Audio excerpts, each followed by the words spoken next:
प्रकाश आंबेडकर की वंचित बहुजन अघाड़ी ने अकोला जिला परिषद में सत्ता बरकरार रखी है। वंचित बहुजन अघाड़ी की संगीता अढाव ने जिला परिषद के अध्यक्ष पद पर जीत हासिल की है। उन्होंने महाविकास अघाड़ी प्रत्याशी किरण मोहड़ को 2 मतों से हराया। संगीता अढाव अकोला जिले के तिल्हारा तहसील के तलेगांव बाजार निर्वाचन क्षेत्र से चुनी गई है। भाजपा के 5 सदस्य मतदान में अनुपस्थित रहीं, जिससे वंचित की सत्ता में आने का मार्ग प्रशस्त हुआ। जिला परिषद के उपाध्यक्ष पद पर वंचित के सुनील फाटकर ने जीत हासिल की है। उन्होंने महाविकास अघाड़ी के सम्राट डोंगरदीवे को हराया है। फाटकर पातुर तहसील के शिरला निर्वाचन क्षेत्र से चुने गए हैं। प्रकाश आंबेडकर ने पिछले 25 वर्षों से अकोला जिला परिषद पर शासन किया है। 53 सदस्यीय जिला परिषद में आंबेडकर के 25 सदस्य हैं। महाविकास अघाड़ी में 23 सदस्य हैं। इस बीच निर्वाचन अध्यक्ष और उपाध्यक्ष ने अपनी प्रतिक्रिया दी है। महत्वपूर्ण पद बहाल केलेलं आहे, त्यासाठी मी संजय बाळासाहेबांचे वंचित बहुजन आघाडीच्या वतीने सर्वस्वी आभार मानते। फुले शाहू आंबेडकरी चळवळींना वंचित बहुजन आघाडीच्या वतीने पुढे नेण्याचे काम मी करणार आहे। या जिल्ह्यातील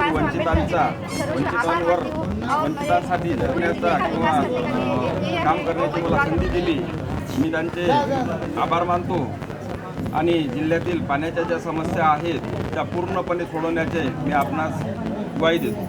बुल्ढाना खामगांव मार्ग पर बोता घाटी में सोमवार सुबह एसटी बस ने एक बाइक को टक्कर मार दी। इस हादसे में बाइक सवार दोनों लोगों की मौत हो गई।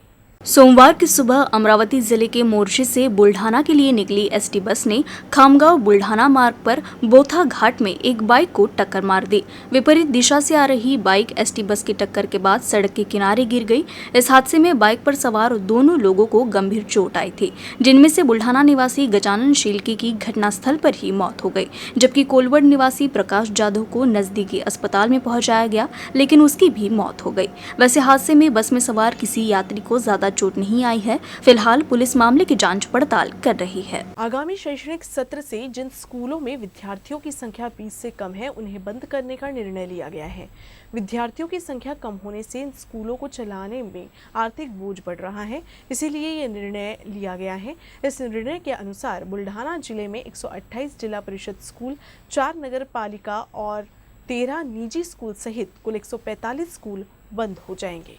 शिक्षा सभी के लिए जरूरी है, इसलिए दूर दराज के इलाके में सरकार द्वारा स्कूल शुरू किए गए, लेकिन शुरुआत में तो इन स्कूलों में विद्यार्थियों की संख्या अच्छी थी, लेकिन अब इन स्कूलों में विद्यार्थियों की संख्या कम होने से इन स्कूलों को शुरू रख पाना कठिन हो गया है। इसलिए आगामी शैक्षणिक सत्र से 20 से कम छात्रों की संख्या वाले स्कूलों को बंद करने का निर्णय लिया गया है, लेकिन ये निर्णय इन स्कूलों में पढ़ने वाले विद्यार्थियों के हित में नहीं है। भले ही यहाँ विद्यार्थियों की संख्या काफी कम हो, लेकिन जो बच्चे यहाँ पढ़ते हैं उनके भविष्य के लिए यह सही नहीं है। बुल्ढाना जिले में ऐसे 145 स्कूल बंद किए जाने वाले हैं। बुल्ढाना जिले के मलकापुर तहसील में 0 छात्र वाले 2 स्कूल है, जबकि 1 से 5 छात्र वाले 17 स्कूल है। अगर जिले की बात की जाए तो 6 से 10 विद्यार्थियों की संख्या वाले 25 स्कूल है और 11 से 20 विद्यार्थियों वाले 101 स्कूल है। ऐसे कुल 145 स्कूलों को बंद किया जाएगा, लेकिन इस फैसले का शिक्षक संघ और अभिभावक विरोध कर रहे हैं। बुलढाणा जिल्ह्यामध्ये एकूण 145 शाळा अशा आहेत की ज्यांच्यामध्ये 0 ते 20 पटसंख्या आहे, 20पेक्षा कमी पटसंख्या आहे।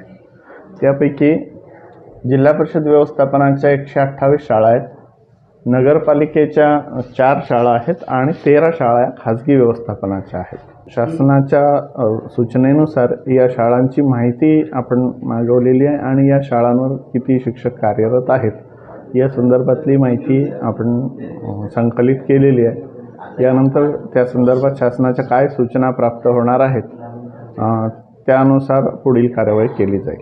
गोपनीय सूचना के आधार पर कार्रवाई करते हुए अकोला में पुलिस की विशेष टीम ने कमला नेहरू नगर के पास एक शेड में छापेमारी कर 5 जुआरियों को रंगे हाथ गिरफ्तार किया है।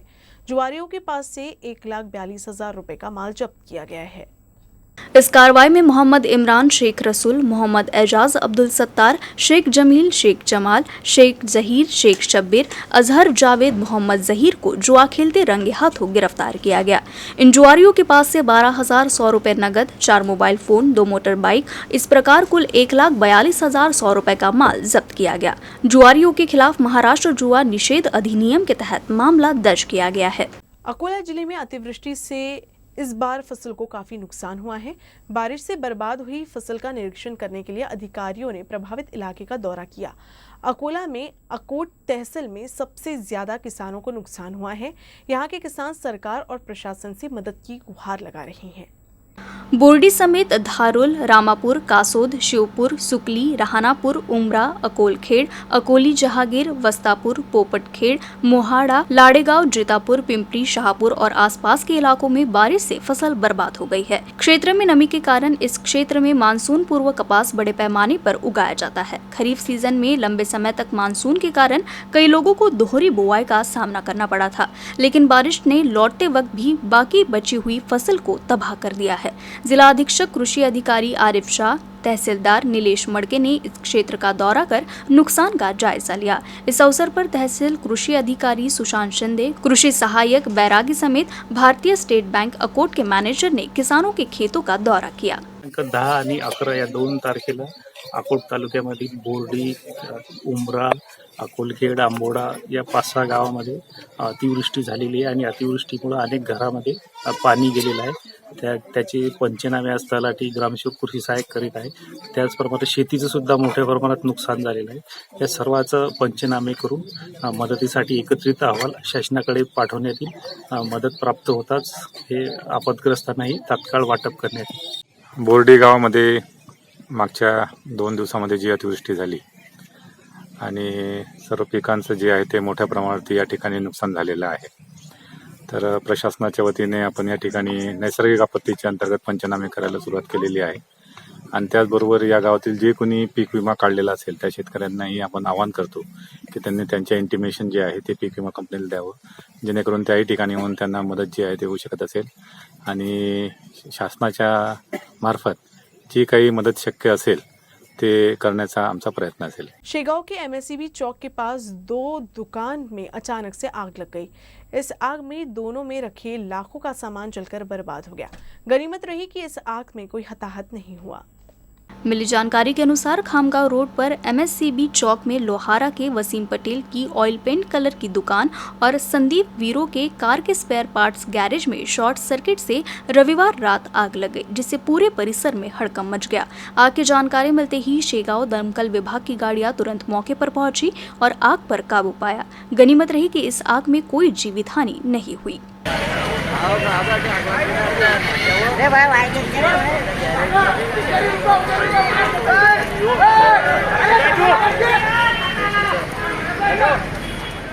अन्य क्षेत्रों के तहत छात्रों को सेना में भर्ती होने के लिए प्रेरित करने के लिए बुल्ढाना शहर के सहकार विद्या मंदिर में भारतीय सेना के पुराने युद्ध के टैंक और अन्य साजो सामान रखे गए हैं।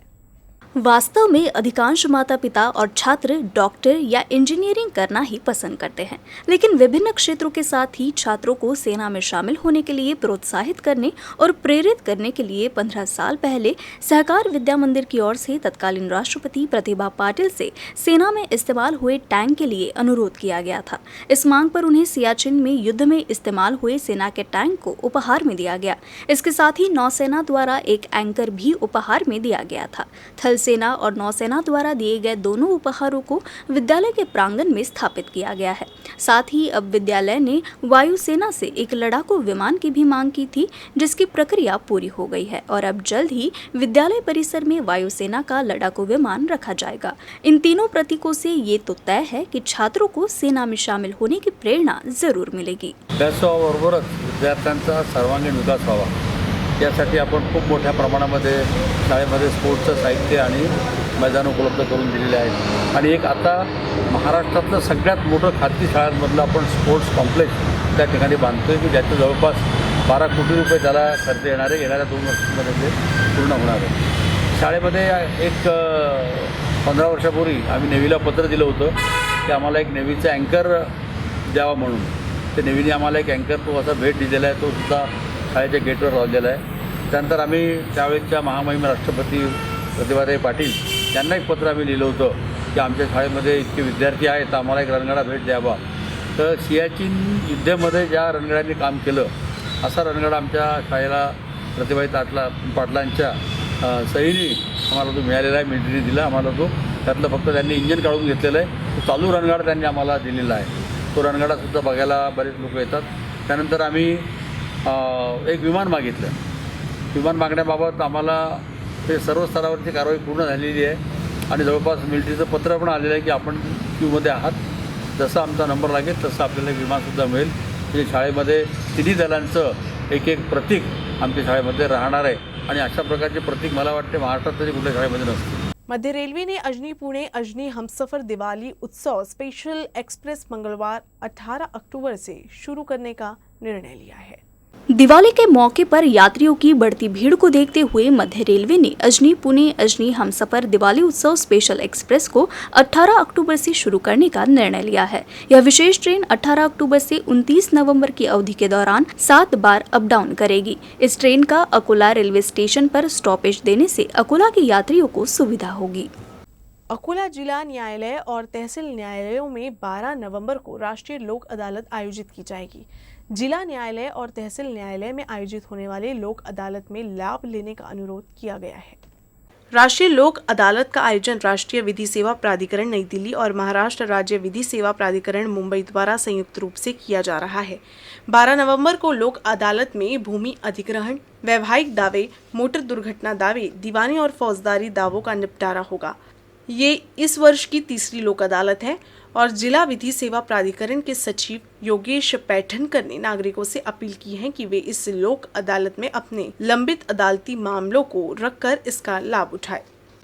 माननीय राष्ट्रीय विधी सेवा प्राधिकरण तसेच राज्य विधी सेवा प्राधिकरण मुंबई यांचे निर्देशानुसार आणि माननीय प्रमुख जिल्हा न्यायाधीश सत्र न्यायाधीश मॅडम केवले यांचे मार्गदर्शनानुसार अकोला जिल्ह्यातील सर्व तालुका न्यायालय तसेच जिल्हा न्यायालय येथे दिनांक 12/11/2022 रोजी महालोक अदालतचे आयोजन करण्यात आलेले आहे. मी नागरिकांना अकोला जिल्ह्यातील आवाहन करतो की आपली सर्व जास्तीत जास्त प्रकरणे या लोकनाथ ठेवावी. लोकनाथ प्रकरण निकाल झाल्यानंतर फायदा असा असतो की आपल्याला वारंवार कोर्टात चक्रा मारावं लागत नाही, त्यात अपील नाही, काही नाही. तुमची जी वाद वर्षानुवर्ष चाललेले असतात ते मिटले जातात. त्याचबरोबर तुम्हाला काही कोर्ट फीची रक्कम जी तुम्ही भरलेली असते एखादा दावा दाखल करताना ती तुम्हाला परत मिळत असते. त्यामुळे सर्वांना विनंती आहे की आपण आपली जास्तीत जास्त प्रकरणं लोकनाथ ठेवून वाद मिटवण्याचा प्रयत्न करावा आणि एक सुखी आपलं लाईफसाठी, कारण न्यायालयात येणं कोणाला आवडत नसतं, पण आपले एक समाधान म्हणून आपले एक लाईफ सुरळीत चालण्यासाठी आपण हे प्रकरणं जास्तीत जास्त मिटवण्याचा प्रयत्न करावा असे मी आवाहन करतो. 20 से कम संख्या बल वाले स्कूलों को बंद करने के फैसले के खिलाफ पदवीधर युवा शक्ति एसोसिएशन ने अकोला के जिला कलेक्टर को निवेदन दिया. इस बीच चेतावनी दी गई कि अगर स्कूल बंद करने का फैसला वापस नहीं लिया गया तो युवा शक्ति एसोसिएशन राज्य भर में विरोध प्रदर्शन करेगी. राज्य में जिन स्कूलों में अभी 0 से 20 संख्या बल है उन्हें बंद करने का निर्णय लिया गया है. प्रदर्शनकारियों ने मांग की है कि छात्रों को मुफ्त और अनिवार्य शिक्षा का अधिकार मिलना चाहिए.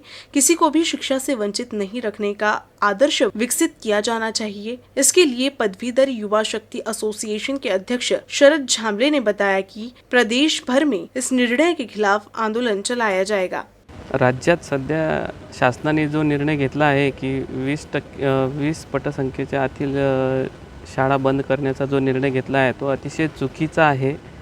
ग्रामीण भागातील विद्यार्थ्यांचं या निर्णयामुळे फार मोठं नुकसान होणार आहे. विद्यार्थी शिक्षणापासून वंचित राहणार आहे. शासनाने हा त्वरित आदेश जो GR काढला आहे तो रद्द करून पुन्हा नव्याने याच्यात फेरबदल करून हे करावं, जेणेकरून सर्वसामान्य शेतकऱ्याचा मुलगा, गरीब कुटुंबातील विद्यार्थी या सगळ्यांना न्याय मिळेल. असं जर सरकारने केलं नाही तर आम्ही पदवीधर युवा शक्ति संगठनेच्या वतीने राज्यभर आंदोलन छेड़ू. बुल्हान जिले के खामगांव में खोजागिरी पूर्णिमा से शुरू हुए शांति महोत्सव का समापन महाप्रसाद के साथ हुआ. बुलढाना जिले के खामगांव शहर में मनाए जाने वाले शांति पर्व का सोमवार को अंतिम दिन था। इस अवसर पर मोठी देवी संस्था की ओर से भक्तों को महाप्रसाद का वितरण किया गया। इस महाप्रसाद का लाभ लेने के लिए हजारों की संख्या में श्रद्धालु यहां पहुंचे। कोजागिरी पूर्णिमा से शुरू होने वाले शांति उत्सव के दौरान जगदम्बा मंडल 10 दिनों तक देवी की पूजा करते हैं। इसमें सबसे महत्वपूर्ण आकर्षण खामगांव की मोठी देवी है। महाप्रसाद का वितरण मोठी देवी उत्सव समिति द्वारा किया गया। महाप्रसाद के लिए हजारों की संख्या में भक्त यहां पहुंचे।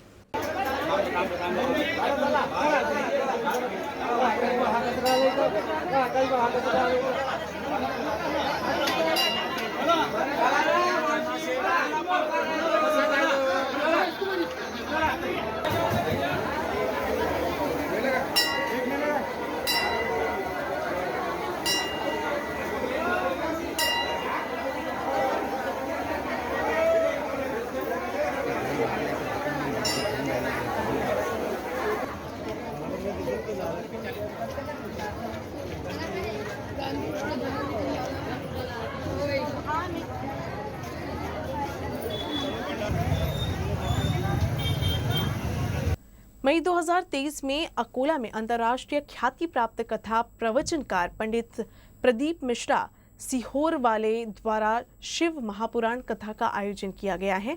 5 से 11 मई 2023 तक 7 दिनों तक चलने वाले भव्य समारोह की तैयारी की जा रही है। अकोला पातुर मार्ग पर अकोला शहर के करीब महसपुर के विस्तीर्ण खेत में शिव महापुराण कथा का आयोजन किया गया है। अकोला के चौरसिया और दुबे परिवारों द्वारा आयोजित इस महापुराण कथा का संचालन अर्जुन समाज गणेशोत्सव मंडल द्वारा किया जाएगा। इस आयोजन के लिए सेवा कर्मियों की विभिन्न समितियां एवं उप समितियां गठित की जाएगी और यह कार्य शहर के सभी सामाजिक, सांस्कृतिक, धार्मिक संगठनों एवं मंडलों के सहयोग से किया जाएगा।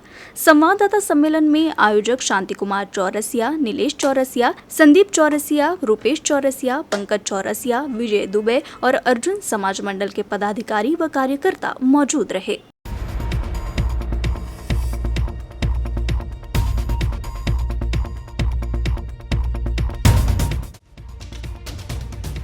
अकोला जिला परिषद के अध्यक्ष और उपाध्यक्ष पद के चुनाव में वंचित के उम्मीदवारों ने मारी बाजी। संगीता अढऊ बनी अध्यक्ष जबकि सुनील फाटकर को उपाध्यक्ष पद की दी गई जिम्मेदारी।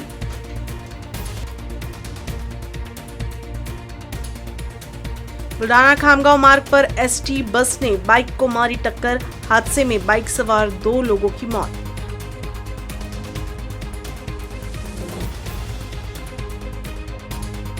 बुल्ढाना जिले में 145 स्कूल आगामी सत्र में बंद होंगे।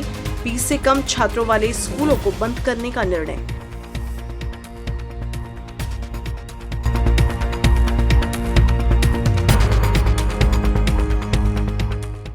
न्यूज रूम से बस इतना ही। खबरों का सिलसिला यूं ही चलता रहेगा। आप देखते रहिएगा यूसीएन न्यूज अकोला।